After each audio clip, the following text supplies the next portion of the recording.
You could really take the analogy of, let's say, a concert hall, that the conductor receives the input from inside the orchestra, trying to adapt between the different instruments.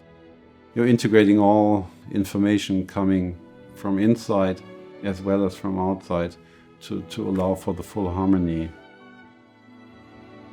Currently, the metabolic harmony is out of tune among more and more people. Our body screams for food, even if it is not lacking food. This disharmony has led to an almost explosive growth in the prevalence of metabolic diseases in industrialized societies. Professor Jens Poning is receiving the 2020 EASD Novo Nordisk Foundation Diabetes Prize for Excellence for his outstanding breakthroughs in orchestrating new avenues for understanding obesity and type 2 diabetes. I really started out with a pure clinical training for 1.5 years, but then the opportunity did arise to really intensify basic science training. During the last rotation in medical school, Jens Bruning joined the Department of Endocrinology and got the chance to visit the lab of Professor Carl Ronald Kahn at Joslin Diabetes Center. I was really experiencing a completely different culture in Boston. Ron Kahn is clearly one of the leading figures internationally speaking about diabetes research. He was very welcoming, very open. It was clearly the place of insulin signaling, trying to understand how insulin works, how the insulin receptor functions. Insulin is the only hormone that can lower blood glucose, the body's energy currency. For people with type 2 diabetes, insulin does not work because the receptor to which insulin binds does not function properly. What had become a major subject of studies in general was to make transgenic mice, where you could inactivate a gene and study the effect. And one of the problems was at the time that when you inactivate a gene, which is very critical for development, that of course mice could die early on and you don't have a subject of study left during adulthood. When you knock out or inactivate the insulin receptor gene, the animals die early after birth.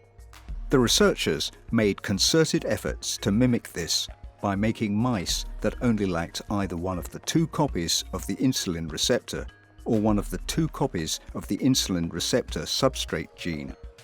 Both types of mice were healthy. When we crossed those 2 mice, then a large proportion of the animals spontaneously developed an age-dependent diabetes phenotypes. This was the first model showing that type 2 diabetes stems not from one, but from several genetic changes. To better understand the disharmony of the disease, the researchers had yet another plan. To develop mice which would allow to inactivate the insulin receptor in different tissues of the organism to better understand how insulin acts in different organs of the body.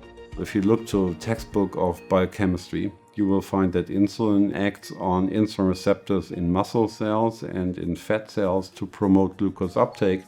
But experiments painted a somewhat different picture. We were first surprised was when we removed insulin signaling from skeletal muscle, that there wasn't much regulatory effect. But as Ron Kahn would always say, he always would say, well, the data are what the data are. And then that was the basis to really look deeper into that and maybe also revise ideas that we previously had. It was really the starting point to then start looking at other tissues, for example, the brain. There are even regions in the brain where you find more insulin receptors than in the liver or in adipose tissue. Jens Brüning's entry into research proved to be a huge success, with as many as 14 publications in journals such as Nature and Science. The planned 2-year stay at Joslin Diabetes Center ended up becoming 4. But in 1997, he went back to Germany to continue his clinical training. Then a very interesting opportunity came up to me when I received a call. This very famous professor in genetics, Klaus Rajewski, had retired, and they were looking for a successor. And his position was in the Faculty of Natural Science in genetics. The University of Cologne had a shortlist of fully trained basic researchers, but included one clinician, Jens Poning. I like clinical practice very much, but I also like basic science very much. So I was really torn as to whether or not apply to it. And there were also some voices, advising against that in the medical faculty, who clearly said, well, you don't have a chance to get this job, and you declare to the outside world that you're more interested in basic science. Jens Bruning applied and got the position, leaving full-time clinical practice to discover the basic science behind insulin signaling in the brain. Studies had shown that cells in the hypothalamus express specific signaling molecules called agouti-related peptides to regulate feeding. When we devised technology to kill selectively those 3,000 cells in adult mice, we were really surprised to see that the animals completely ceased feeding, and eventually they would even die. When they knocked out the insulin receptor on these 3,000 cells, insulin lost half its ability to tune the glucose production in the liver. That really brought us to this concept that it's the same neurons which receive all the energy state information. In 2010, Jens Poning finally got the chance to unite the two orchestras he had switched between during his career when the Max Planck Society decided to create an institute for metabolism research. I was recruited to change the direction and build a more synergistic research environment, also across institutional borders: medicine, natural science, university and non-university research institutions, to develop a unified strategy which at the end profited everybody. The cross-disciplinary approach has provided possible answers to many important clinical questions. One being why pregnancies complicated by metabolic disorders give the offspring an increased risk of developing not only metabolic disorders but also other diseases later in life. What we found is that specifically exposing mice during lactation, the mothers during lactation, to a high-fat diet would predispose the offspring to obesity development and impairment in glucose metabolism. A high-fat diet impairs the normal development of the brain in the offspring and compromises the signals sent from the hypothalamic neurons to the downstream targets.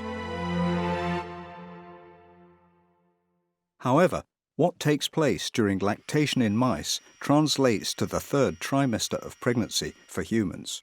This really means that probably the most vulnerable point for brain development to predispose for metabolic disease is this last trimester of pregnancy. Another of their recent studies showed that even the sight and smell of food prepares the body to the state it would be in after a meal. This makes sense living in the wild. Now we are moving in an environment where food is available on every corner, 24 hours a day, and not only food, but also the smell of food. So you could, easily think about, broader implications that regulation or dysregulation might have in the environment we are moving in. And because most late-onset diseases set in after reproduction has taken place, Jens Bruning is very skeptical that there will be very strong evolutionary pressure to change the chords of the body's metabolic harmony. We have to find alternative means to fight those diseases by developing new interventions, new drugs, to really counteract how we are exposing our body to the environment, to kind of counteract and to synchronize the actions of those organs to really reinstate the harmony of the organism as a whole.